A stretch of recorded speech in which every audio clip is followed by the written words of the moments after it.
Here we go. So we're going to go over some of the really important equations from this chapter. I think I've got to zoom out a little bit from this.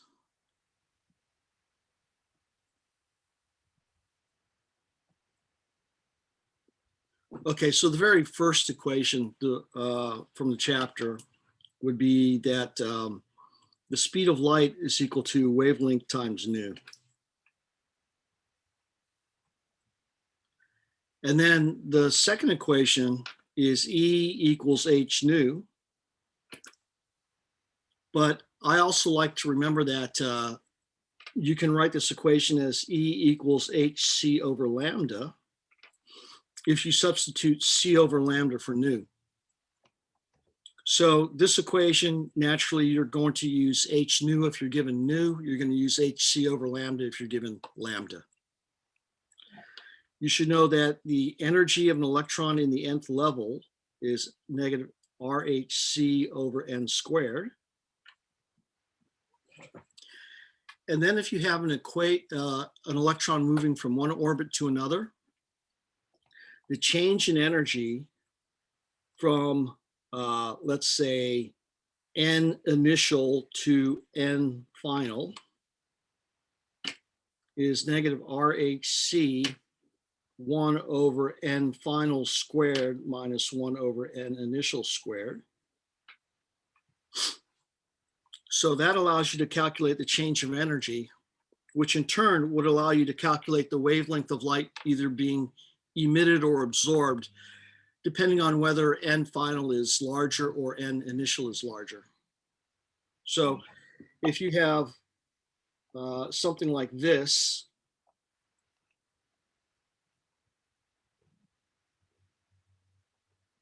where n final is greater than n initial, then this is going to be absorbed and positive. And if you have the opposite, where n final is here and n initial is here, this is going to be emitted and negative. Then you have the de Broglie wave equation, which is lambda is equal to h over mv, not nu, but v. My nu's look a little more rounded. Okay. And the v definitely has a point at the bottom. So nu is frequency. Yes. And the v here is velocity. Correct. And here you want to make sure that m is in kilograms, right? Right. And v is in what? Meters per second. Meters per second. Then the wavelength will be what? Joules. No, meters. Meters, correct. And these are your basic equations from the chapter. They're not a whole lot, but each one is important in its way. Right. And then Schrodinger, we don't have any, we're not actually ever asked to solve any wave equations because that would really require calculus. Right. But for calculations, if you want to call them that, they would be, what are the allowed values for n? What are the allowed values for L? What are the allowed values for M sub L? And we just learned from the last session, what are the allowed values for M sub S? Mm-hmm. Plus and minus 1/2. Plus 1/2 and minus 1/2, that's correct. Okay. So those are the biggies from that chapter for the equations. And the equations, you know, once you start practice using them, it's, you know, not too bad. When we look at this equation, we need to know that this is the energy of one photon.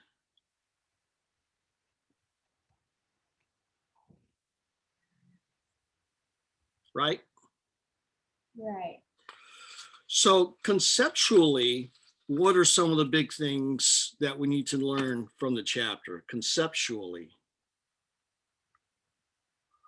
Well, you should know about the properties of light, right? Properties of EM radiation. What does EM stand for, since I don't want to write it out? Magnetic. Electromagnetic, yes. So you should know the properties of electromagnetic radiation. And what are the big properties? They are frequency and wavelength, right? Mm-hmm. You should know the wave properties, and you should know the photon properties, if you will.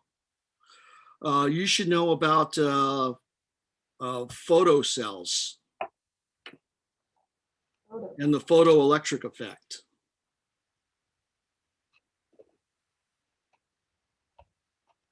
That's the one where we talked about if you look at the frequency, which is really looking at the energy, and you look at the current, that this is what we expect. For an increase in energy or frequency, you expect an increase in current. But this is what you get actual. You actually get no current until you hit some sort of minimum energy or frequency, and then all of a sudden the current turns on, but the current then stays level the rest of the way. Do you remember that? Yeah. So this was a photon has to have enough energy to knock an electron off to create a current. If you don't have an energetic enough photon, it's not going to work. And so this is where, you kind of get the idea that, hey, if we treat light as little packets of energy rather than just a wide range of energy, it makes more sense for us to, when we're trying to understand, what's going on with the photocell. But again, that doesn't mean that the wave model fails in other situations. It just means that it doesn't work in all situations. Not all models work in all situations. So when you're referring to the wave model, you're referring to the where we talked about with waves on a beach kind of Yeah, thing. like that. And then the photon, I draw a little dot, but I really shouldn't draw a dot, because when you see a dot, you think, oh, it's a particle. Right. But it's not a particle. It's a massless packet.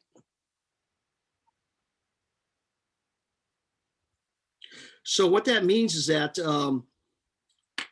light is not this continuous thing. It's these little packets of energy. But the packets are so small and so many that you don't notice that they're individual things. It's kind of like if you've ever been splashed with water, you don't notice that water is made out of individual molecules. They're too small, right? Yeah. So you can think of light as kind of being like water. It really is made out of individual packets. I said particle. Packets is what I should be saying, of energy, but they're far too small to notice individually. Do you remember that comparison of the wavelength of the Olympic sprinter was like times 10 to the minus 34 meters, which is really, really small wavelength, which means a huge amount of energy compared to that of a photon, which is like times 10 to the minus 19 or something joules. So again, photons are so small, you can think of them as like smaller than atoms, as it were. What Smaller about than atoms? They're so small. um, So go ahead. I'm sorry. black body radiation was mentioned in lecture. Yep. And black body radiation is simply it's simply when you heat something up to red hot. And the reason they call it black body radiation is because any object can be heated up to red hot. So black body kind of says any object radiation. So you could be a hot iron, it could be a hot hot coals. You've seen hot coals give off radiation, right? Yeah. So that's just called black body and radiation. And the deal with black body radiation is that it does give off infrared light, it gives off visible light, and it gives off ultraviolet light.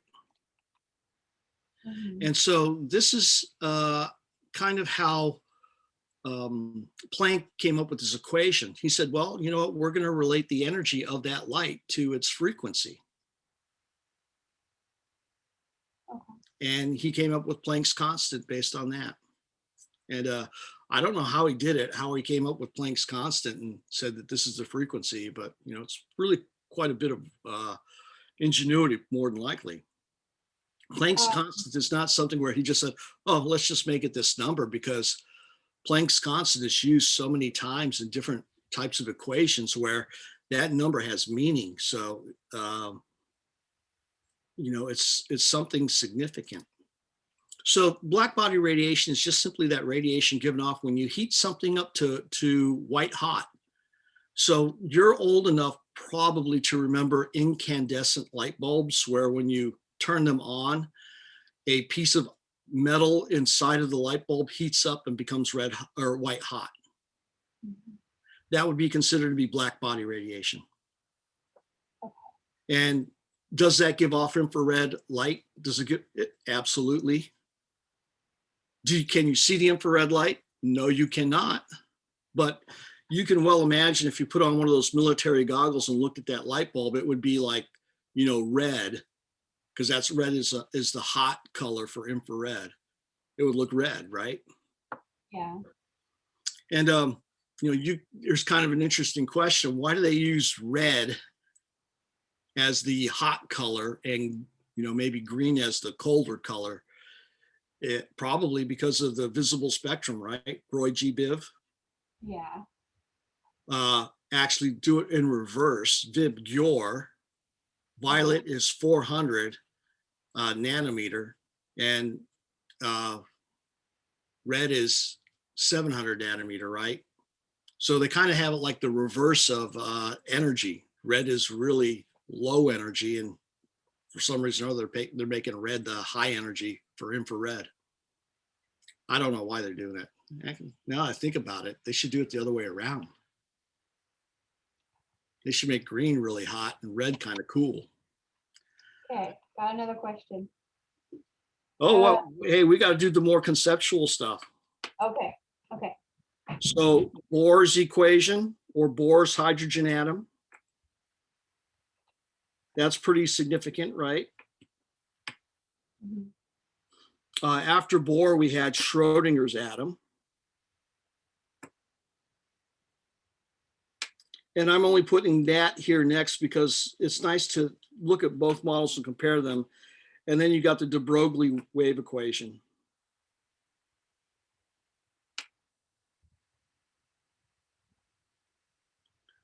So I think these are kind of the big concepts. Can you think of any other concepts you want to add to this?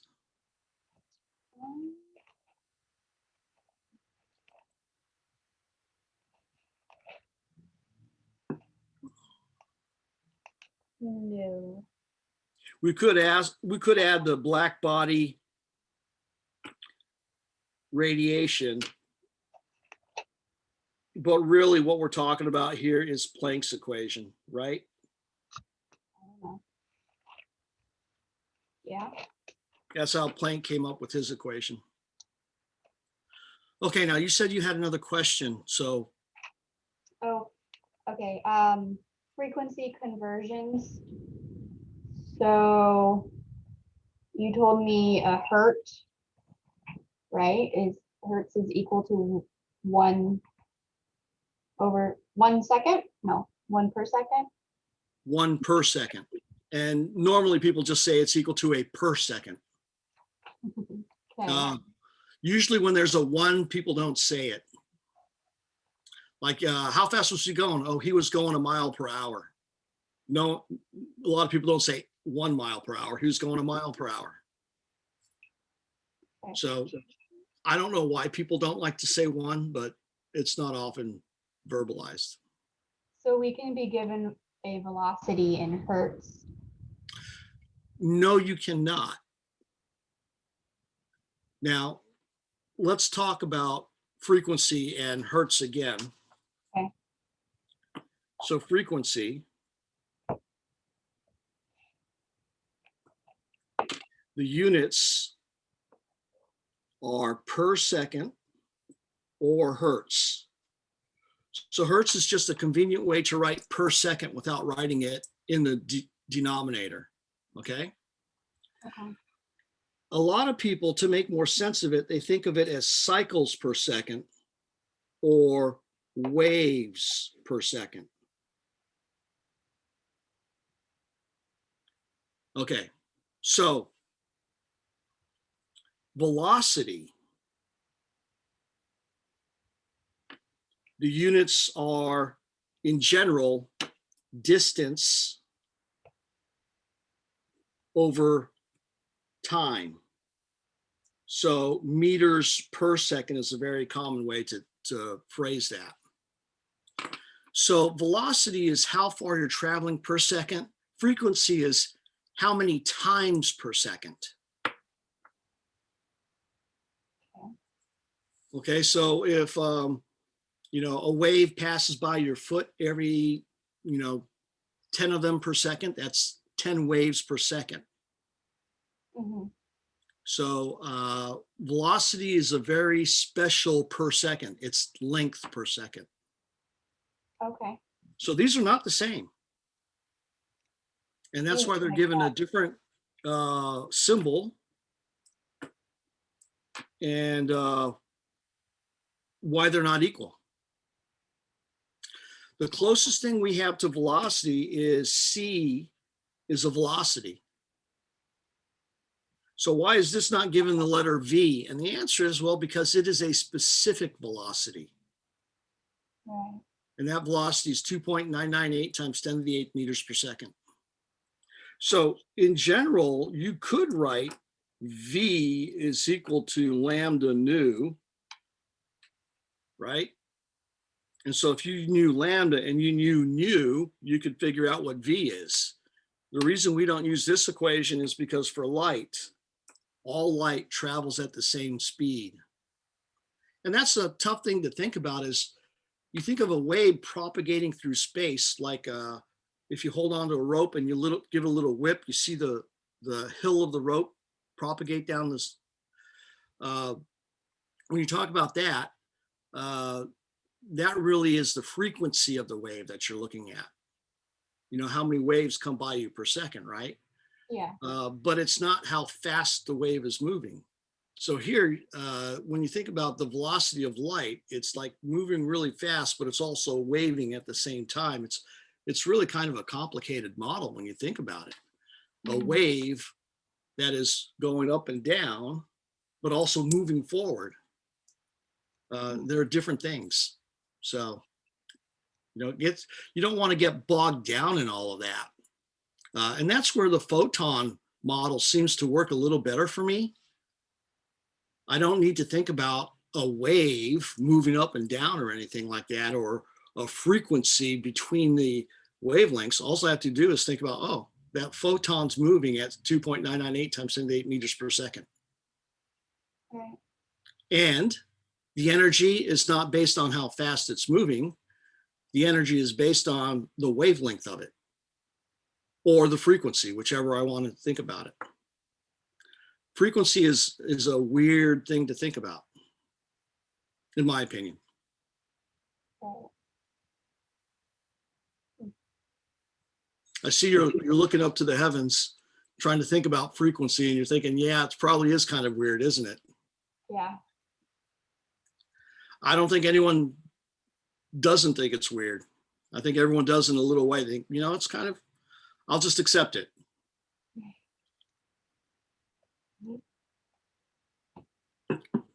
Okay. Is there anything else you wanted to cover before we go back and do some more problems? No, I just really want to get comfortable with the equations and all that. Okay, well then if you want to get comfortable, we should look at these problems, and what you should do is you should jump out in front of me and see if you can do it without me explaining it. Okay. So let's take a look at this first one, that number 58. We left off on 56 and finished that one.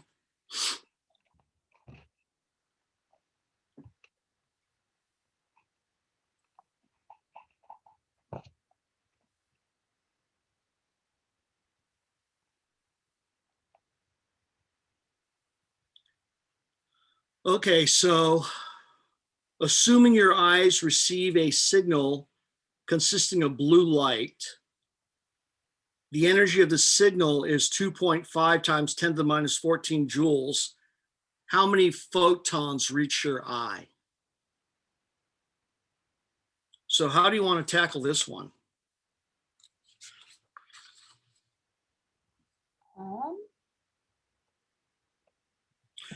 I don't know. Well, let's think about the information they give us. They give us the wavelength. What do you think they want us to do with that? They find the energy of that wavelength. I think that's important. So we're going to have the energy is equal to hc over lambda. And what is this the energy of? The blue light.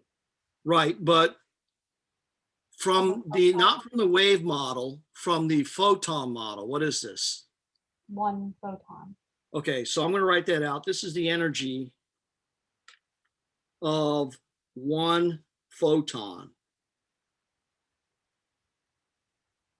Now, if I multiply this by 2, what do I get? Energy of 2 photons. Great. What if I multiply it by n? What do I get? Energy of n photons. Okay, I'm going to multiply it by n, and that's the energy of n photons, right? So I'm going to put E times n is equal to E total. And I'm going to put a little 1 here even. The energy of 1 times the number of photons is the energy total, correct? Yeah. Now, the energy of the signal is 2.5 times 10 to the minus 14 joules. In this, what is that?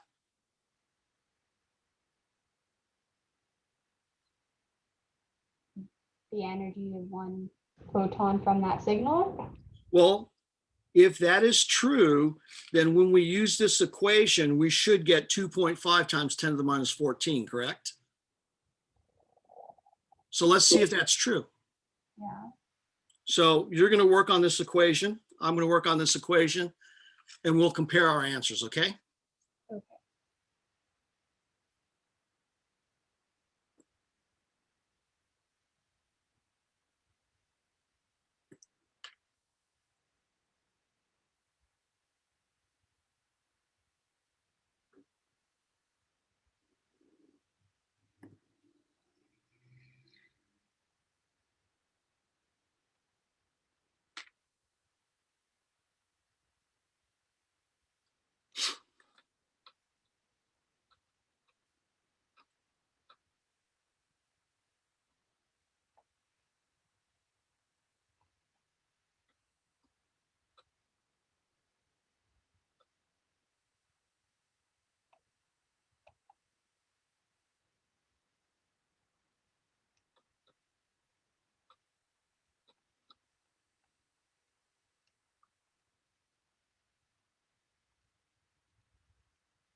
Did you get your answer?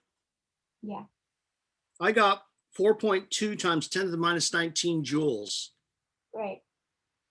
Well, that's not 2.5 times 10 to the minus 14. So what is that number then? So let's talk about your eyes receive a signal of blue light. The energy of the signal is 2.5 times 10 to the minus 14 joules. Was that signal 1 photon? No. Wasn't one photon, it was more than one photon. Yeah. So for this equation up here, is this energy the energy of one or the energy of all of the photons combined together? All of them. Okay. So here, how many photons reach your eyes? We're really trying to figure out what n is. Okay. So n is the energy total divided by the energy of one. The total is 2.5 times 10 to the minus 14 joules. One was 4.2 times 10 to the minus 19 joules. And you see, I wrote down 4.23 because I knew this wasn't my final answer. Yeah. So once I do this, then I'm going to round to 2 zig figs. Okay.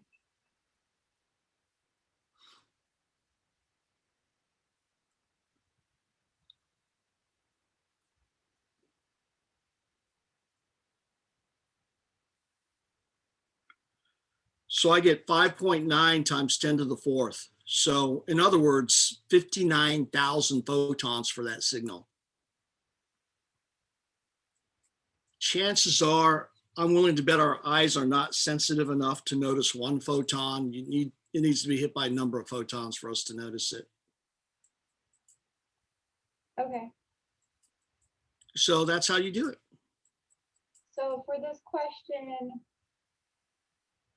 how do you know exactly what it's asking? Like, help me decipher what it's saying again. Well, I think the thing that you need to understand here is that the energy of the signal is not necessarily one photon. Yeah. So here, I guess the keys are they give you the wavelength and they talk about photons. So the first thing you need to do is calculate this energy. I mean, that sort of makes sense that you got to calculate E equals HC over lambda. So calculate the energy of the wavelength they give you because Yeah. they're asking. Well, they don't ask for that. But when we get that energy and we compare it to this energy, they're not the same. Yeah. So how do we rectify that in our minds that they're not the same? They're telling us the signal has this much energy, the energy of one photon has this much energy, and they're not the same. So what we should probably do there is compare the sizes of energy. Which one is bigger? The one here for the energy of one photon or the energy of the signal? Of the signal. Right. And the reason it's bigger is because it's less negative. It's negative 14 versus negative 19. Mm-hmm. So here, if the signal is bigger than the energy of one photon, you're supposed to naturally think that, okay, so the signal is multiple photons.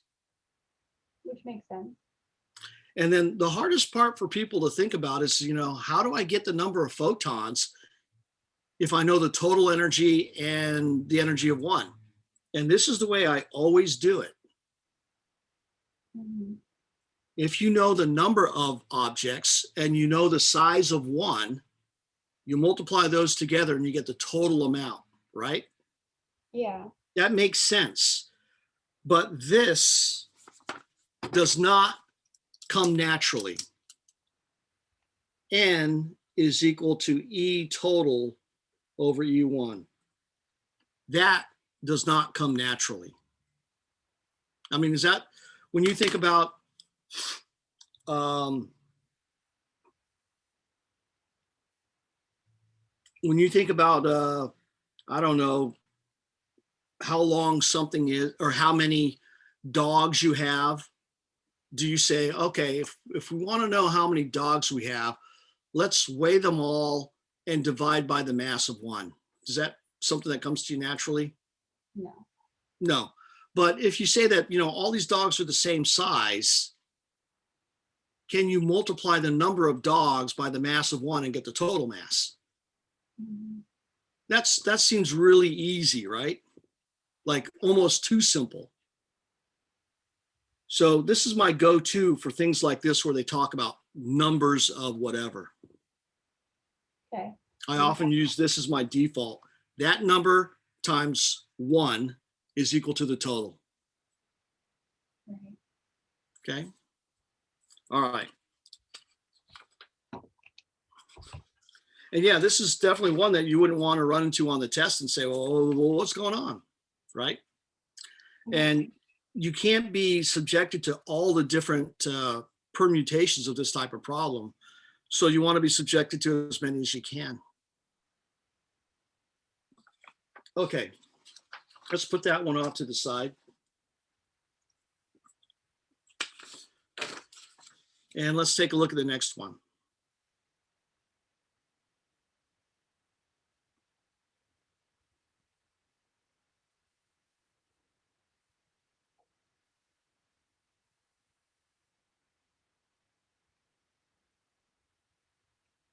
So we need to calculate the change of energy for each, right?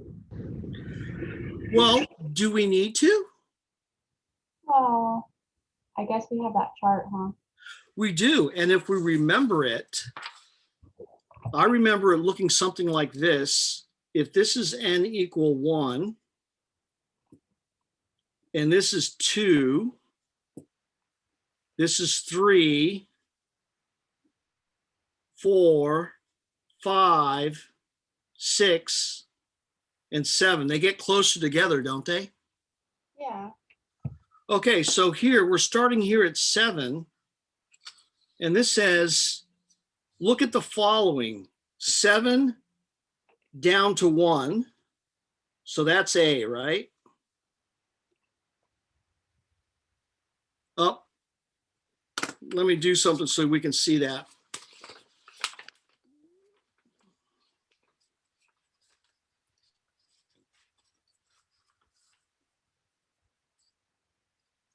Okay, so there's 7 down to 1.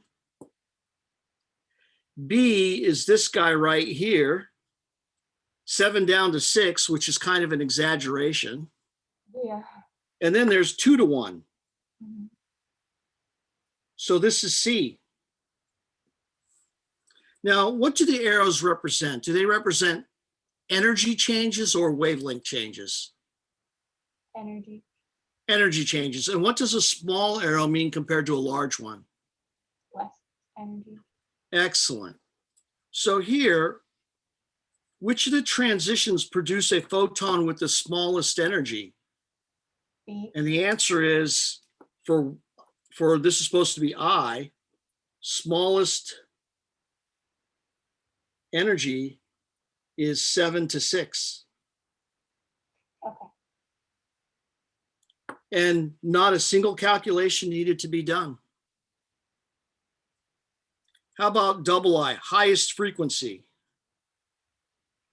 Well, I would say highest frequency is the highest energy.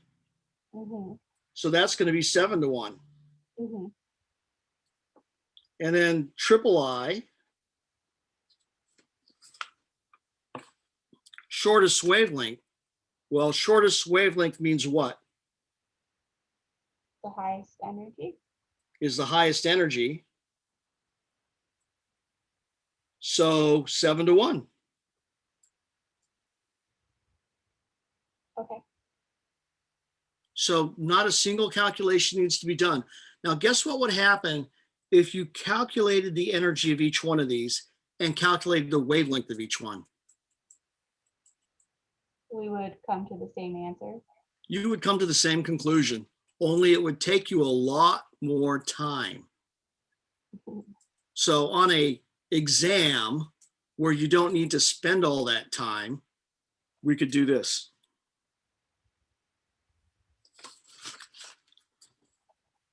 So this is one of those perfect questions for a multiple choice type thing on the final, because on the final, you're thinking, oh my God, I got to do all these calculations. And the answer is no, you just need to remember that and you're gold. Right. Okay. Okay. How many orbitals correspond to each of the following designations? Okay. Okay. So how about a 3p? Um, How many orbitals correspond to 3p? 3. 3 of them. Is it because of the 3? Because of the P. Because of the p, good. So 3p would be a 3px, a 3py, a 3pz. And I'm not writing this out so that you think you have to write px, py, pz.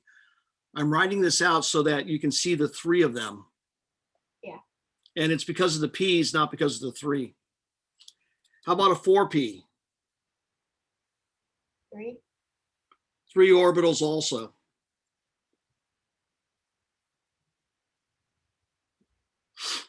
Okay, how about a 4px? Just the 1. Just the 1 orbital. Because they're telling you it's not a 4py and it's not a 4pz.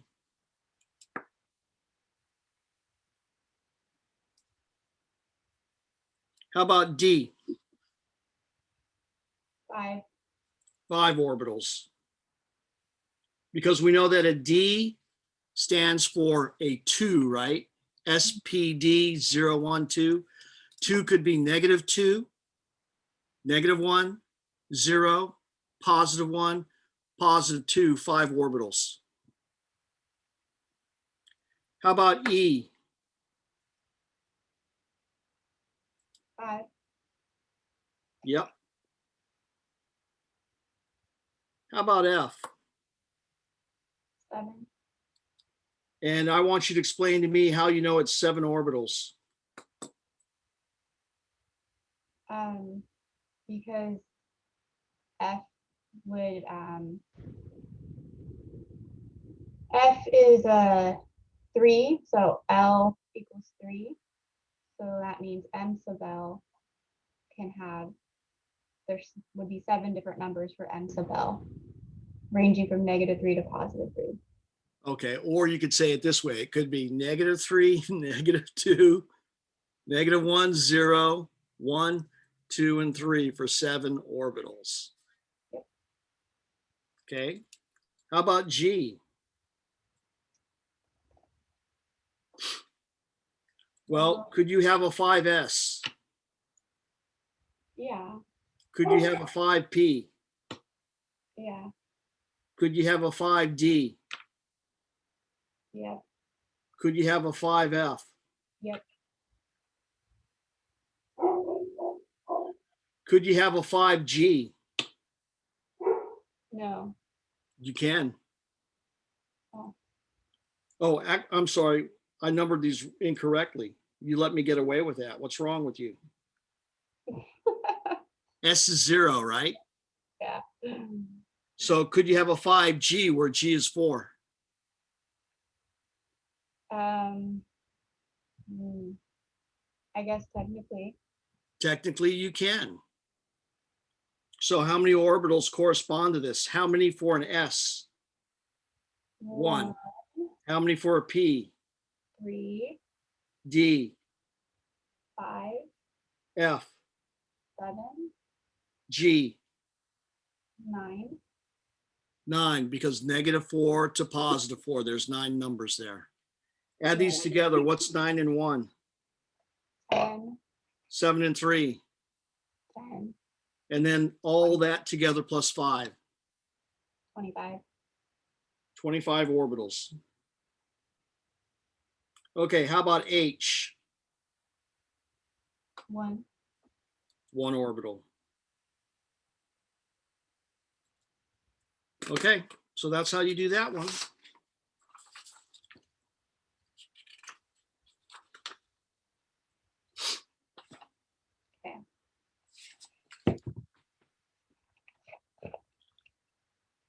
Okay, here you go. Oh, we did this one. We did one like it, didn't we? Oh, yeah, it was cesium. Okay, so here now it's chromium. Okay. So A would be the 357.9 nanometers And why do you say that? because it has the shortest wavelength. Okay, and wavelength is inversely proportional to energy. Yeah. Okay, so the answer is 357.9 nanometers because energy is inversely proportional to wavelength. This is how you write in inversely proportional. One's on the bottom, the other's on the top. You can write it this way, or you can write it this way. These mean the same thing. Okay. And basically, this one means that if energy gets bigger, wavelength smaller. Mhm. If energy gets smaller, wavelength gets bigger. Here, if wavelength gets bigger, energy gets smaller. And if wavelength gets smaller, energy gets bigger. So it's the same way of saying it, but from a different perspective. Right. Okay, how about B?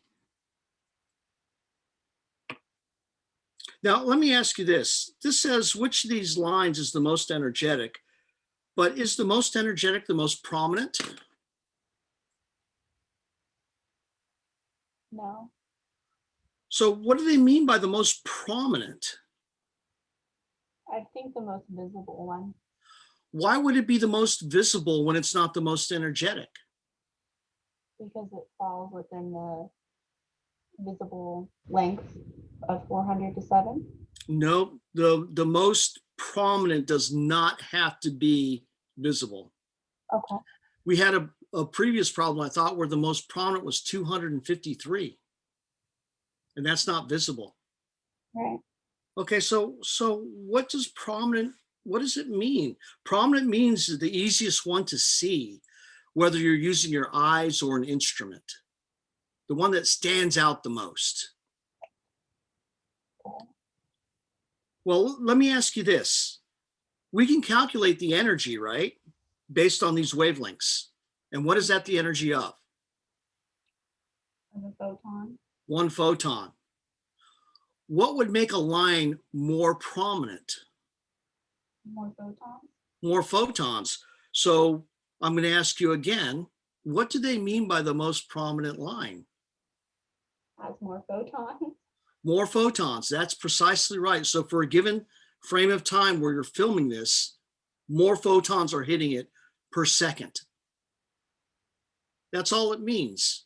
So that means that some transitions, I should say that not all transitions have an equal rate of photon relaxation, where a photon goes from one level to another. Some are easier than others. Or I shouldn't say easier, some are more likely to happen than others. Fair enough? Yeah. So that's all more prominent means. Okay. Okay. So I just kind of want to give you perspective here because, you know, when they say most prominent, and now they ask about energy, and they're not the same wavelength, we got to try to understand why. Okay. Okay, what color of light is found at 425 nanometers? Is it violet? I'm going to VibGyor this, right? Lot. 400 nanometers to 700 nanometers. VibGyor. Mm-hmm. So I'm going to say, yeah, it's going to be violet.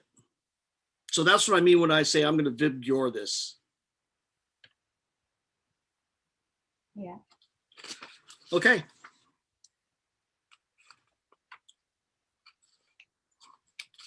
See, 68, refer to the book. We're not going to do that.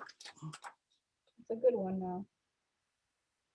So what we're doing here is we're looking at a lot of the, these are the general questions. Yeah. So let's look at 70.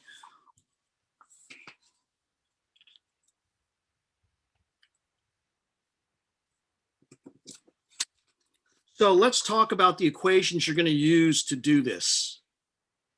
What equation would you use to get the frequency of light? C equals nu lambda, and then rearrange it. Right. So we have. So let me ask you this. How are you going to get the energy of 1 mole of photons? What would you do first?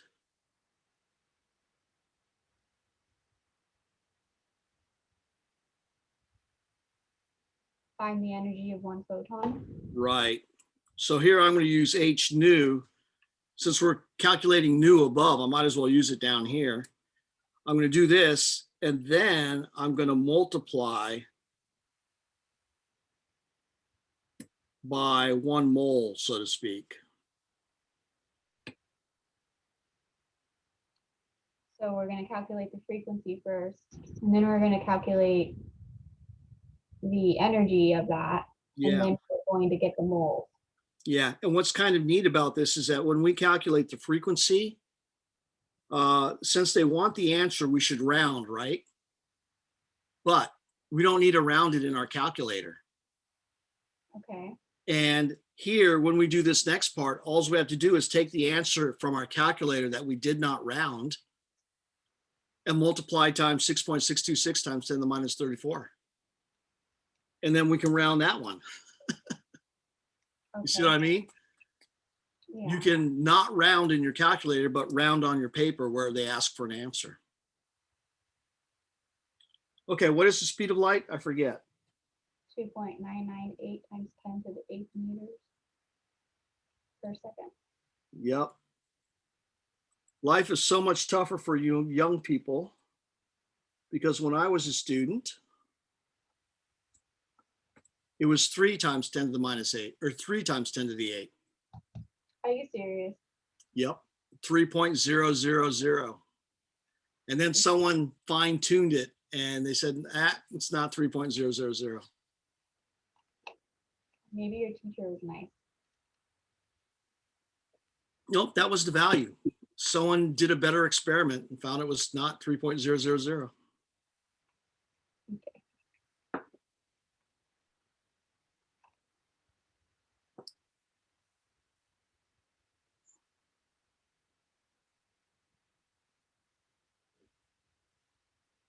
So I get 5.5 times 10 to the 14, or 5.6 when I round it.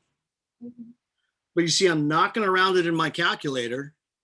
You're just gonna multiply. I'm going to multiply by 6.626. Okay.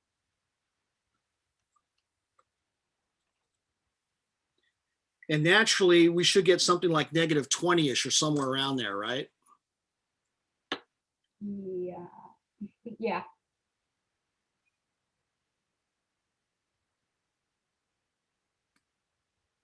So minus 19 is pretty close to minus 20-ish. Right. And we get 3.7 to 2 zig figs, correct? Yeah. And now we multiply by 1 mole. So if we want 1 mole of photons, we could say, this is the way I would write it out. 1 mole of photons is equal to 6.022 times 10 to the 23 photons. And that's the number we should know, right? Yeah. And then we can multiply by 3.7 times 10 to the minus 19 joules per 1 photon. And so here, 1 mole of photons has whatever energy this turns out to be. And guess what? In our calculator, we didn't round this, did we? No. So we can multiply times 6.022 second EE 23 and round that to 2 significant figures.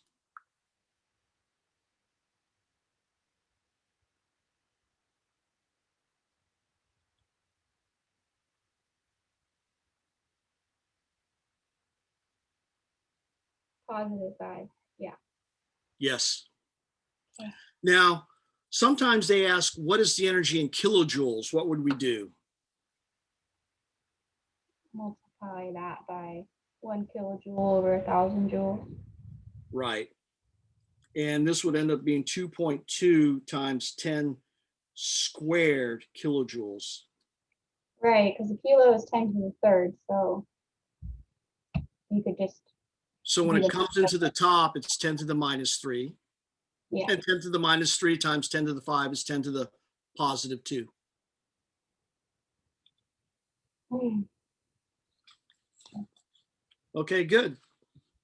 We're going to skip 72 and go to 74.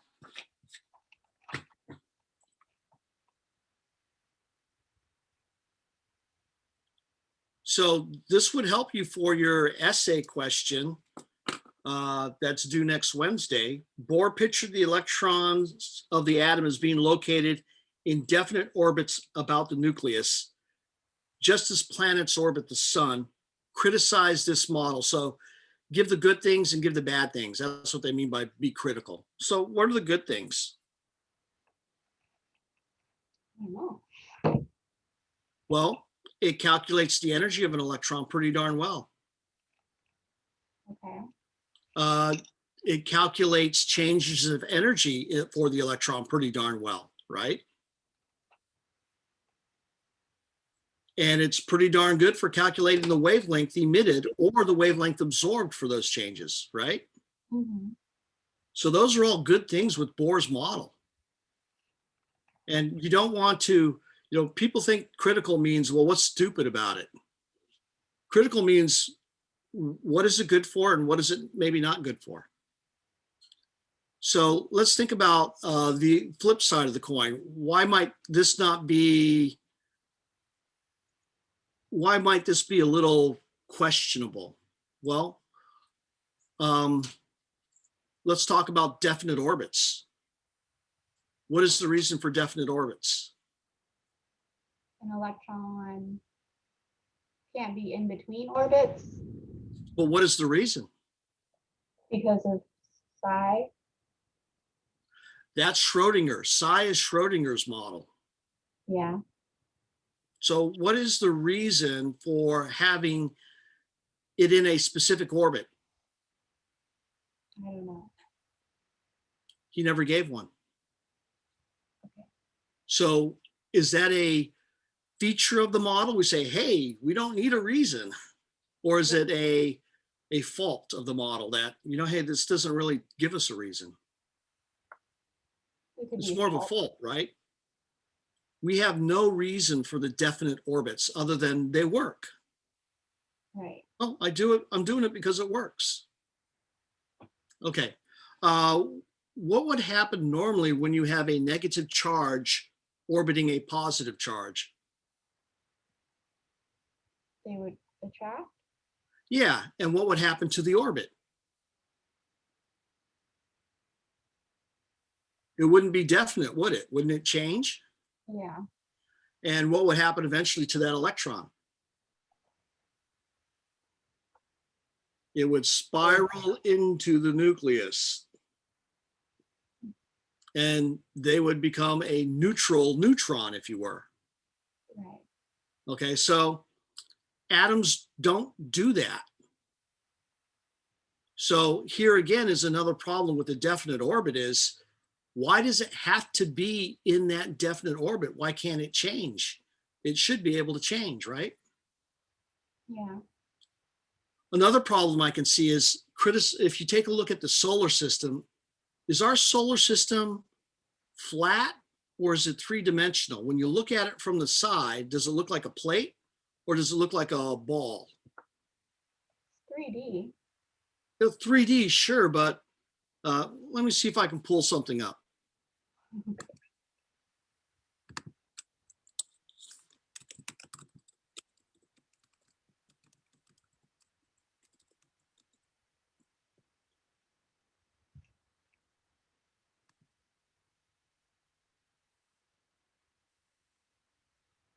Okay, so here is our solar system. I'm trying to look for a nice picture.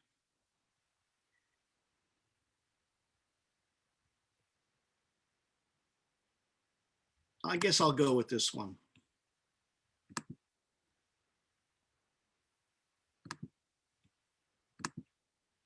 Okay, so do you see our solar system? Mhm. Now the planets do not line up like that. Right.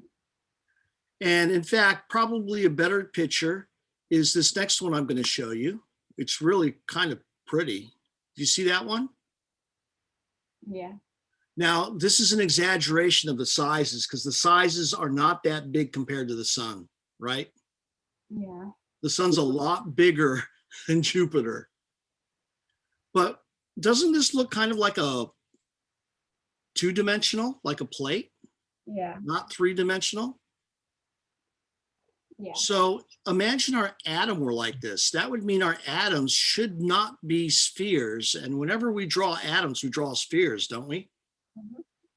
So here, for Bohr's model, we should be drawing plates for atoms. Are you with me there? Yeah.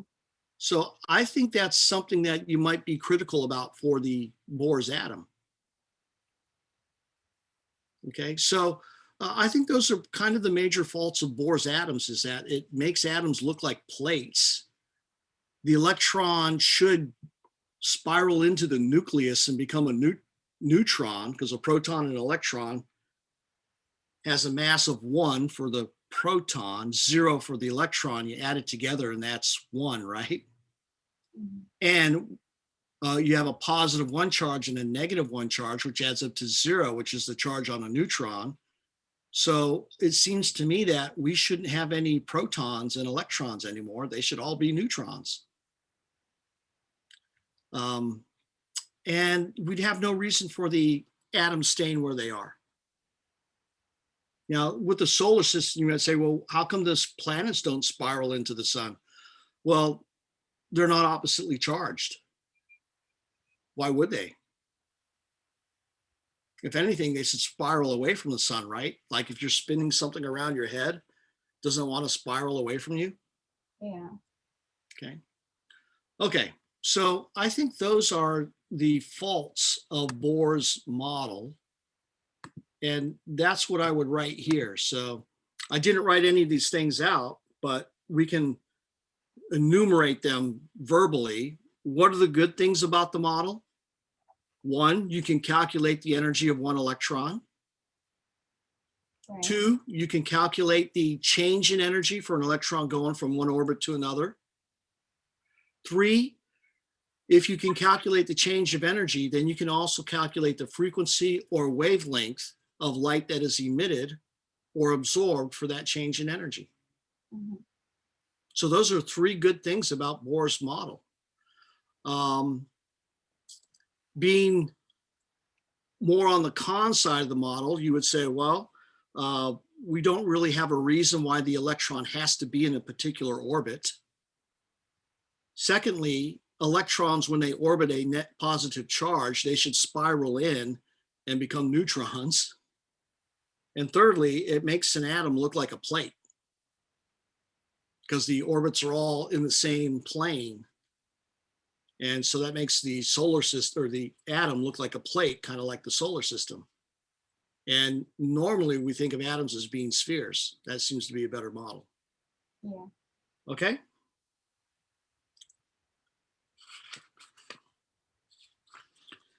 Okay, how do we interpret the physical meaning of the square of the wave function? Location. The words we really want to use for this is it's the probability of finding the electron in a specific region around the nucleus. So psi squared is the probability of finding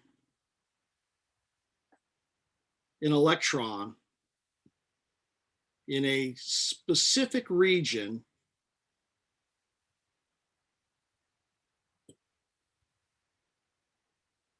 and I'm going to say centered on the nucleus.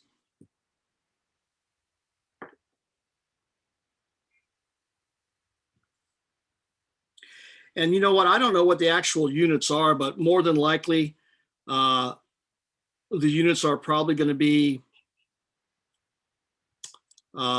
meters, probably meters. I don't know. I'm not too worried about that. So here, you can look this up in the book, but it's not important.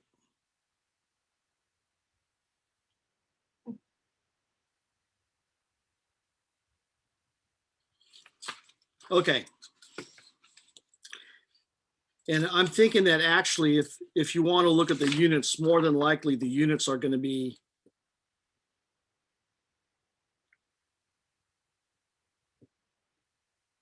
What are the units of psi? Because it's the wave function or the energy. What are the units of psi? Joules, So this is joules squared. What are the units of radius? nanometers, probably. Yeah, but let's just say meters. So more than likely, that's your units of psi squared,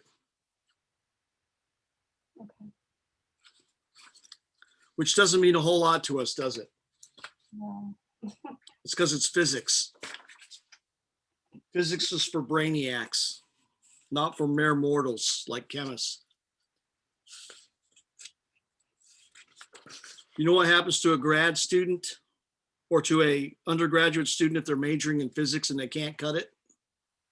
They do chemistry. They do chemistry.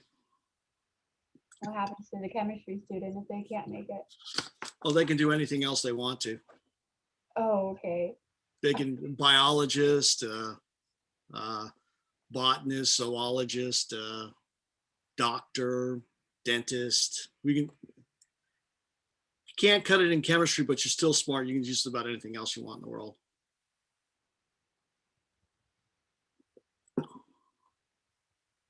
But we don't want to, because most of us realize that being a doctor is really, really hard. Okay, which is observable?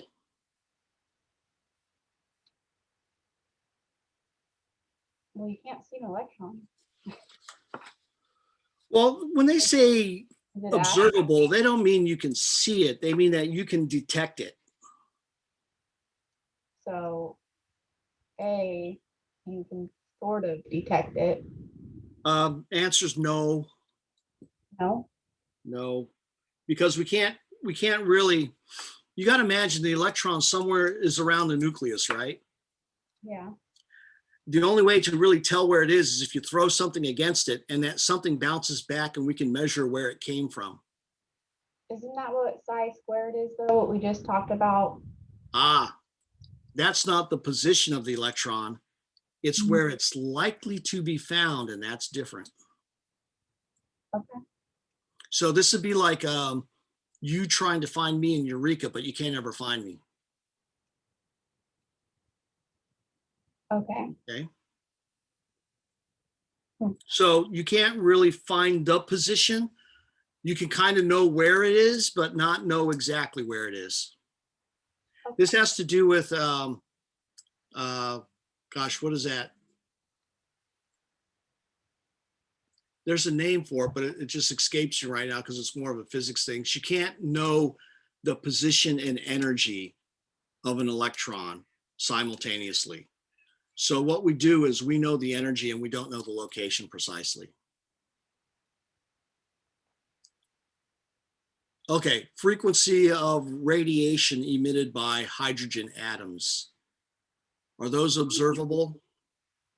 Yeah. And, the answer is, well, remember, we're not saying, can we see this with our eyes, but can we detect it? And, well, can we detect the wavelength? Yeah. So if we can detect the wavelength, then we can certainly detect the frequency. Right. So for this one, I'd say yes, there's probably some instrument that shows you frequencies. How about the path of an electron in a hydrogen atom? Knowing that we don't know exactly where it is, can we actually see where it's moving when we don't know where it is? No. No.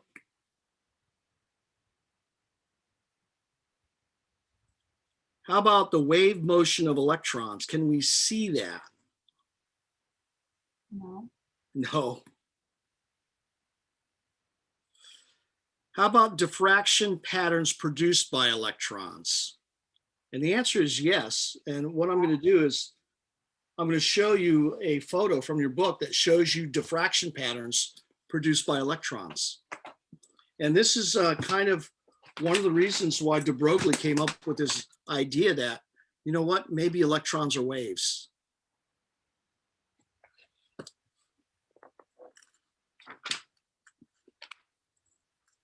So this should be around the de Broglie wave equation.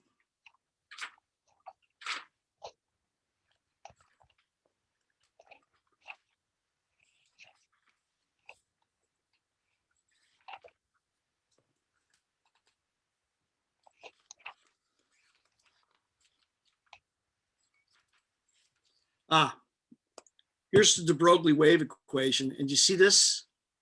This is the diffraction and wave nature of electrons. Mhm. So he took an electron beam and shined it through some atoms, and he got this diffraction pattern. So let me show you something else now. I'm going to do a different share. And here, I'm going to show you a diffraction pattern of electrons and light. And hopefully we'll get two images.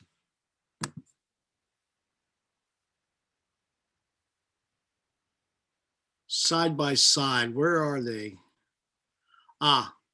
Here we go. So you can see here that if you read the legend, the pattern on the left was made by X-rays, so that's pure energy, right? And the pattern on the right was made by electrons. And this is a pattern made with the same foil, so maybe gold foil or something like this.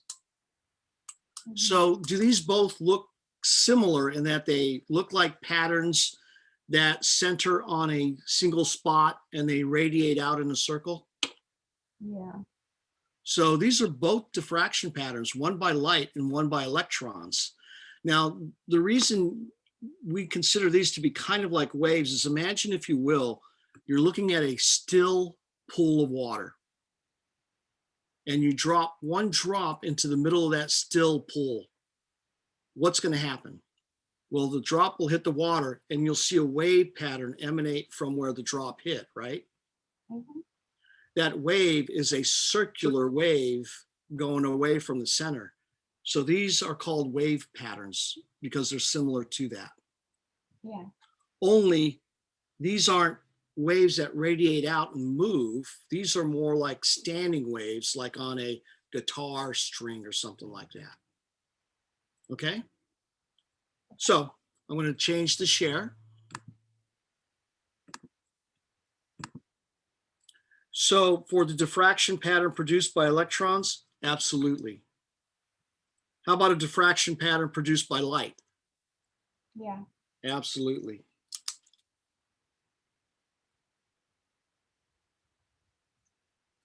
How about the energy required to remove electrons from an H atom? Can we observe that? Well, in a sense, we can. So we can observe the light, the wavelength, which means the energy. So here I'm going to put a yes, no.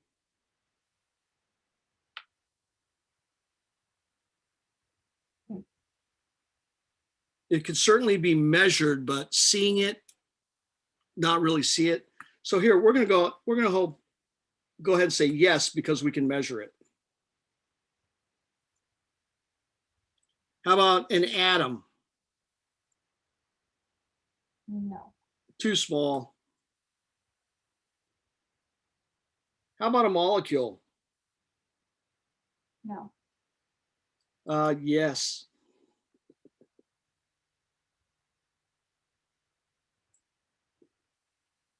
Why do I say that you can see a molecule? DNA. DNA is one molecule, essentially. And it's long enough where you can see it. But you're right. Most molecules you can't see. You don't have a chance. How about a water wave? Yeah. Where did I get lost? E, G, yes. H, too small. Molecule, no. H. I lost count of my alphabet. H, I, J. So water wave, yeah, right? Yeah. Now, this one is really just a question to make you think about things, because you could have a right or wrong answer depending on how you're explaining it. Okay.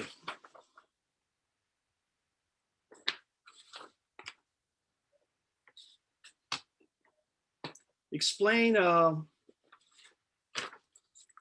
why you could or could not measure the wavelength of a golf ball in flight.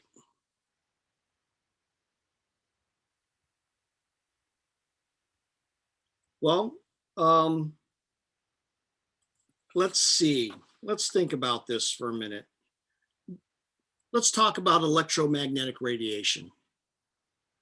So electromagnetic radiation, we're looking for gamma, X-rays, UV, visible, infrared, microwaves, and radio waves. So can we measure these types of radiation? Do you think there's a device to measure gamma rays? Yeah. Okay, so if we can measure gamma rays, like the energy of them, then we can measure, as it were, the frequency and wavelength. Fair enough? Yeah. Okay, can we do the same for any of these? Yeah. Yeah. In fact, you probably have a radio wave detector in your car. Mm-hmm. Do you know what it's called? The antenna? I would say it's the radio. Yeah. You turn it on, you're detecting radio waves. You with me? Mm-hmm. Okay, so here, let's think about the wavelength of a golf ball in flight. So here, we would want to calculate the energy. Actually, let's take a look at the wavelength. The wavelength would be H over MV, right?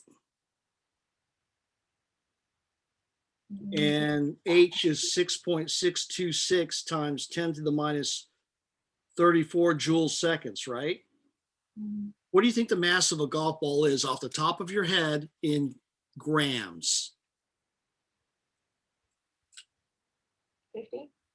50 grams. Excellent. So 50 grams times 1 kilogram over 1,000 grams is 0.050 kilograms. Okay. Mm-hmm. How fast do you think a golf ball travels? I don't know. Well, do you know anything about golf? Nope. What's that? Yes or no? No.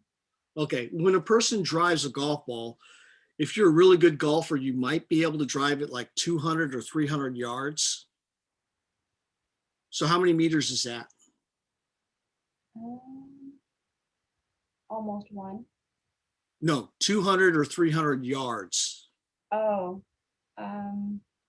Well, if 1 yard is almost a meter, So 200 or 300 yards would be, 200, 300, more meters. let's not quibble here. It's about 200 or 300 meters. Yeah. Okay. Now I know you've seen golf on TV before. Mm-hmm. You've seen them like tee up, they hit the ball and it lands. How long is the ball in the air? Not very long. Couple Maybe a couple of seconds, right? Mm-hmm. So here we're going to use 200 meters over 2 seconds. Okay. Okay, so let's find out what the wavelength is.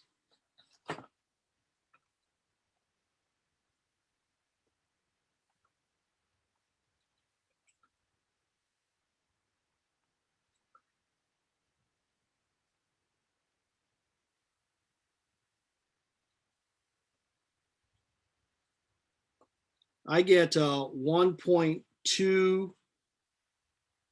or I'm going to call it 1.3 times 10 to the minus 34 meters.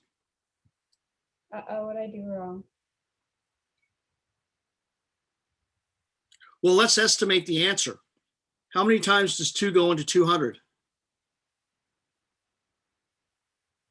10? Come on. 200 divided by 2. 200. Oh, 200 divided by 2? Yes, Well, 100.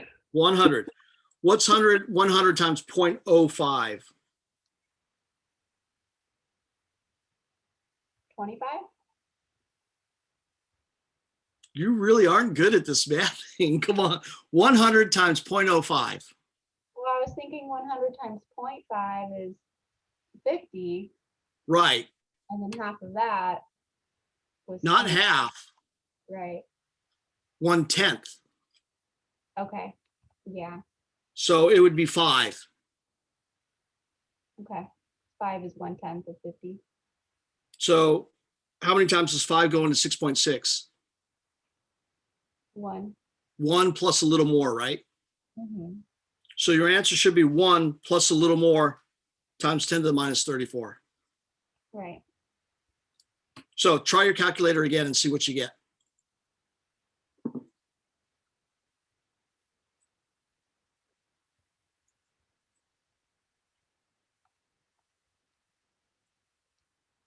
$1.3. But I got to the negative 30. Why? My bet is that Do it again. you multiplied by 200.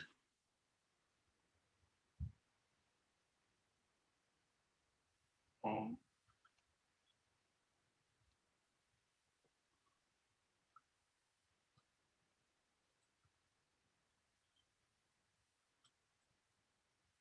Yeah, if you multiply by 200 instead of divide, you do get you get 1.3 times 10 to the negative 30.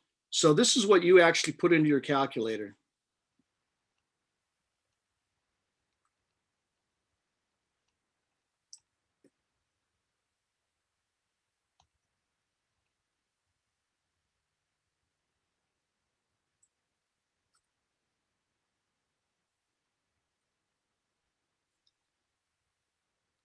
So did you put this into your calculator kind of like that?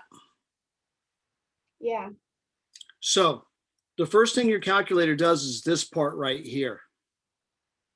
Mm-hmm. So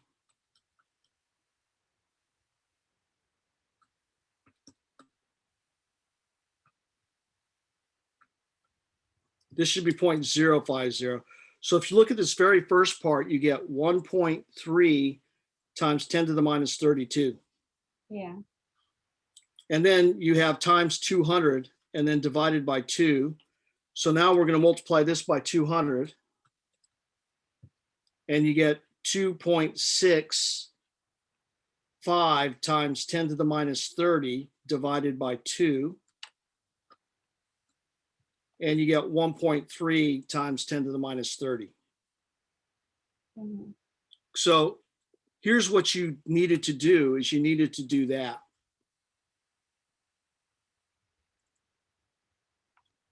Okay.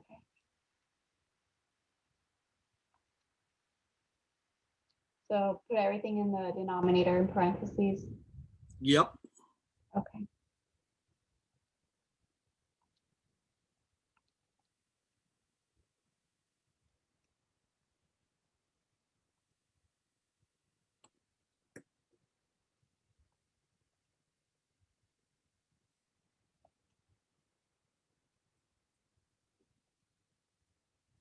Okay.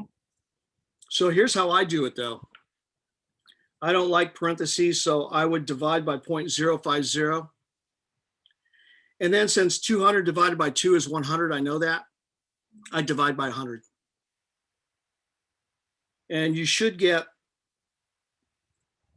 1.3 times 10 minus 34 meters. Now, where does this belong on this spectrum? It's way over here. We know that this is 400 nanometers to 700 nanometers, right? Yeah. And here we're talking about the energy really of one photon, right? Yeah. So what is the energy of a golf ball compared to an energy of one photon? A lot larger. A lot larger. So remember, this energy looks like this and wavelength looks like this. Mhm. So here's your golf ball. Now we have ways to measure the wave of a gamma ray. Do you think we've found a way to measure the wave of a golf ball when it's off the gamma scale? Probably not. Probably not. And why not? Not very useful. Not very useful. Not very useful. These wavelengths are good for electromagnetic radiation, and golf balls are not electromagnetic radiation. So here I would say, no, you cannot. Wavelength is too small compared to EM radiation. And then you might even put a little hint in there. You say, and by the way, what is that? By the way, golf balls are not electromagnetic radiation.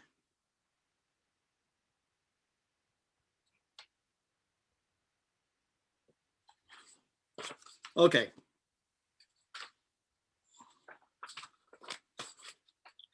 And that's the end.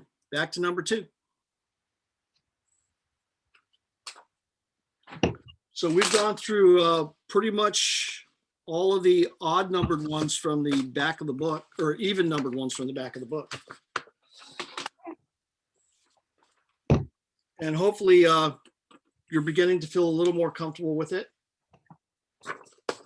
especially with the ones where, it's something you hadn't really thought of before, like the number of photons or things like that. Right. The only way you get better at those is if you practice those. Yeah, I'm gonna need more practice, but Yeah. So for those where it was a little hiccupy, if you will, you might look for odd numbered problems that are similar in that same area yeah. and give those a try. And the odd numbered answers problems have answers in the back of the book. Right. Okay. Okay. Well, thanks for calling in, and you have a good weekend. Thank you. Bye. All right. Bye-bye.